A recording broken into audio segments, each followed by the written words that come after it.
तिब्बत आज चीन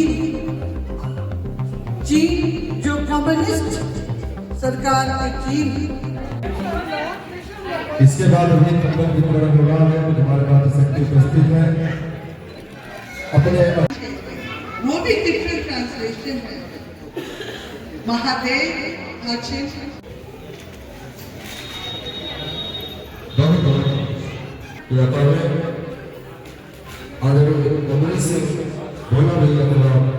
स्मृति जैन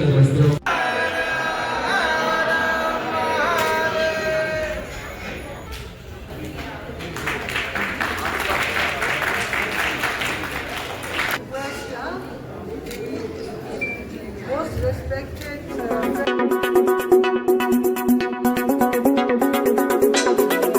वाराणसी के लहतारा स्थित संत कबीर प्राकट्य स्थल पर शिवधाम कैलाश मानसरोवर तिब्बत फ्रीडम संगठन के तत्वाधान में एक दिवसीय राष्ट्रीय संगोष्ठी का आयोजन किया गया। संगोष्ठी का विषय कैलाश मानसरोवर और भारत तिब्बत संबंध वैश्विक परिदृश्य रहा। कार्यक्रम की मुख्य अतिथि तिब्बत की रक्षा मंत्री डोलमा ग्यारी रही। डोलमा ग्यारी ने दीप प्रज्वलन कर कार्यक्रम का शुभारंभ किया और संत कबीर की जन्मस्थली पर दर्शन पूजन किया। संगोष्ठी में उन्होंने चीन पर भारत की भूमि पर अतिक्रमण का आरोप लगाते हुए तिब्बत की आजादी के लिए चल रहे अहिंसक आंदोलन की जानकारी दी। उन्होंने कैलाश मानसरोवर के धार्मिक महत्व पर भी प्रकाश डालते हुए कहा कि भगवान शिव को तिब्बती भी मानते हैं। कार्यक्रम में देश भर से आए विद्वानों और सामाजिक कार्यकर्ताओं ने भारत तिब्बत संबंधों और वैश्विक हालात पर विचार रखे। अंत में अतिथियों को अंगवस्त्रम एवं स्मृति चिन्ह देकर सम्मानित किया गया। देखिए, जो भी देश हो उसकी आज़ादी की लड़ाई हो या जो भी लड़ाई जिनके भी हो, मेन तो उसी को ही करना है। तो तिब्बत की जो मानव अधिकार के लिए, फ्रीडम के लिए जो लड़ाई अभी चल रही है, अपनी संस्कृति को बचाने के लिए, वो सबसे बड़ी आंदोलन तो तिब्बत के भीतर से ही चल रहे हैं। ये कभी मैं क्लियरली कहना चाहूँगी कि जब परम पूज्य दलाई लामा जी 59 में भारत आए, तब तिब्बत की पॉपुलेशन जो है हम लोग मानते हैं कि केवल अप्रॉक्सीमेटली 6 मिलियन था उस समय, ठीक है, 60 लाख हम कह सकते हैं। तो उस 60 लाख में से केवल 1 लाख भी भारत में नहीं है। हम लोग बहुत कम लोग हैं यहाँ। तो परम पूज्य दलाई लामा जी के साथ जो लोग आए थे, उनमें जो है ज़्यादा से ज़्यादा 60 से 80 हज़ार लोग हम निवासित होके भारत पहुँचे। ज़्यादातर जो है अभी भी चीन के कब्ज़े में तिब्बत के अंदर ही है। तो हमारी लड़ाई तो तिब्बत के अंदर भी चल रही है। तो अभी तक देखिए 2009 से शुरू होके अभी तक जो है नॉन वायलेंस पीसफुल प्रोटेस्ट चल रही है। तो ये नहीं कि बट बाहर सुनाई ज़्यादा नहीं देते हैं। भारत से भी होता है जो क्या कहेंगे इसको लेकर, क्योंकि आप भी भावुक हो गई थी इसी को लेकर और सारी चीज़ें। बिल्कुल जी, देखिए कैलाश मानसरोवर जो हमारे लिए खंग रिनपोछे है, ये न केवल एक तीर्थ स्थान है, पर ये इतना हमारे लिए मानी रखते हैं क्योंकि बुद्धिस्ट में भी वज्रयान बुद्धिस्ट की स्थल जो है, पिलर जो है, वही खंग रिनपोछे है। उसी प्रकार हिंदुओं के लिए, द फॉलोअर्स ऑफ वेदांता के लिए शिव जी का नो, अगर हम देखेंगे तो कल ही हमें प्रोफेसर ओम प्रकाश जी से भी बात हो रही थी कि और आप भी एक रिसर्च करने जा रहे हैं कि एक्चुअली चक्र संवारा, शिव जी सब, मैं तो खुद मानती हूँ कि एक ही है।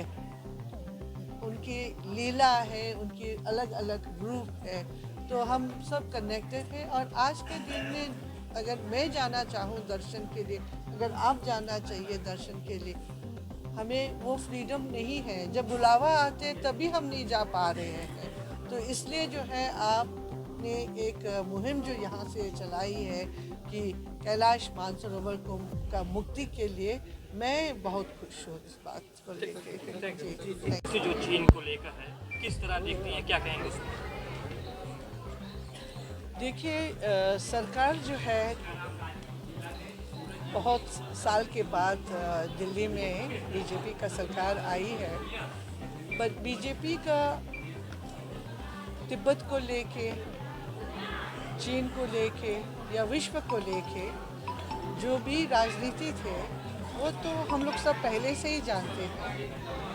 तो मैं कहूँगी कि उसका कंटिन्यूशन चल रहा है। तिब्बत को क्या लेकर पॉलिसी, क्या फ़ायदा हो रहा है तिब्बत को, क्योंकि जो सरकार जो है सनातन धर्म की है और कैलाश मानसरोवर से प्रोग्राम में आप हैं, तो उसको लेकर प्रोजेक्ट भी काम हो रहे हैं, तो किस तरह देख रहे हैं सारी चीज़ों को जोड़कर आप?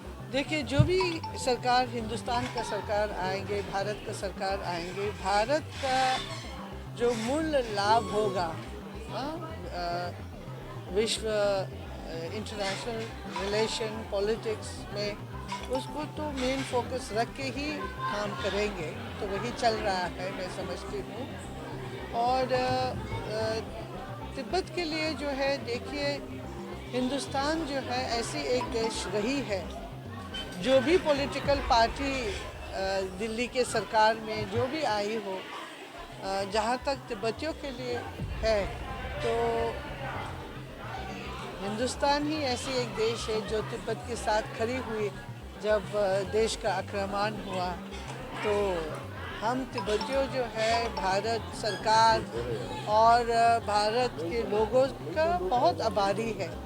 और हम आशा जो है, जब से मोदी जी आए हैं, मैं अपना पर्सनली अपना कह सकूँगी कि मैं आशा और ज़्यादा रखती हूँ, क्योंकि हिंदुस्तान का भी ऐसी एक समय आई है कि दोबारा विश्व की गुरु ना केवल बल्कि विश्व को जो है एक नंबर 1 वर्ल्ड लीडर बना के भी दिखाने के समय आई है।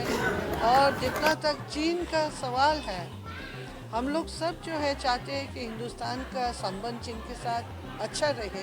ये नहीं कि तिब्बत को आक्रमण किया तो रिलेशन खराब होना चाहिए। बट चीन ने खुद बार बार दिखाया है कि वो विश्वास लायक नहीं है, इतिहास ने दिखाया है। तो ये मैं समझती हूँ कि जो ऐतिहासिक एक एक्सपीरियंस हिंदुस्तान का रहा, वो हमको दिखाई देता है मोदी जी के सरकार में कि वो गलती दोबारा नहीं करेंगे। है सेल्फ इमोलेशन, अपने आप को जला के 150 समथिंग ने भी जला दिया अपने आप को। So what I am trying to say कि प्रिंसिपली अंदर से हो रही है, बाहर जो है यस हिंदुस्तान में इंटरनेशनली तिब्बत की आंदोलन तो चल रही है। तो आज जो है हम देखते हैं कि एक नई चैप्टर, एक न्यू फेस आप लेके आए हैं। So this is a new effort, चल तो रही है। भारत में एक चीज़ बहुत तेज़ी से कही जा रही है कि चीन बहुत तेज़ से भारत की ज़मीनों को कब्जा कर रहा है और घुस रहा है। तो क्या देख रहे हैं कि चीन पर भी इसका प्रभाव पड़ा है? चीन के रास्ते ही मतलब भारत पे कब्जा कर रही है। देखिए, जब हम भारत कहते हैं तो हमें ये मन में रखना है कि भारत का मूल क्या होता है कि अरुणाचल भारत है। तो अरुणाचल का ज़मीन खाया, भारत का ज़मीन। लद्दाख से खा रहे हैं ज़मीन, वो किसकी ज़मीन है? भारत की ही तो है। तो ये तो हम लोग सब देख ही रहे हैं, जानते भी हैं। तो अगर आप अरुणाचल प्रदेश से है तो अभी रिसेंटली भी तो हुआ है कि वो कहते हैं कि आपको तो वीज़ा की ज़रूरत नहीं है, आप तो हमारे ही हो। तो ये तो हम अभी भी देखते हैं। तो ये उनकी मन वाली बात नहीं है कि चीन के मन में क्या है। हमें ये कहना है कि चीन क्या कर रही है। गलवान में हम देखे क्या हुआ। और बट क्योंकि मैं खुद तिब्बत का हूँ तो मैं ऐसी बातों में ज़्यादा नहीं पड़ती हूँ, क्योंकि कोई किसी को ये ना लगे कि खुद चीन को पसंद नहीं करते हैं तो चुगलीबाजी करके बात कर रहे हैं। तो मैं ज़्यादा नहीं कहती हूँ, बट मैं ये कहना चाहूँगी कि ये सब तो वो सोचने वाली बात या गेस करने वाली बात नहीं है, ये तो रियलिटी है कि हिंदुस्तान की संसद ने 1962 में क्या रेजोल्यूशन रखी थी, एक इंच जमीन जो चीन ने हमसे लिया है उसको हम वापस लेंगे। तो अभी हुआ है क्या? और क्या जमीन नहीं खाया था? अगर नहीं खाया था तो संसद ने रेजोल्यूशन क्यों रखी? तो ये सब बातें जो है बेटा ये है कि चीन कर रहे हैं और हर दिन हिंदुस्तान का ज़मीन खा रहे हैं। जैसे गुंडा लैंड माफिया कब्जा करती है ना, उस प्रकार से करती है चीन। ये नहीं कि आक्रमण करके एकदम आके युद्ध किया जीता, तो चलो ठीक है युद्ध आ करके जीता तो हम लोग हमें भी मानना होगा, ये नहीं है। वो करते हैं जैसे लैंड माफिया करती है, जो गुंडागर्दी करके करते हैं, आके फिर धमका के फिर ज़मीन थोड़ी सी खाई, थोड़ी सी खाई, थोड़ी सी खाई, तो अभी भी चल रहा है ये। आखिरी सवाल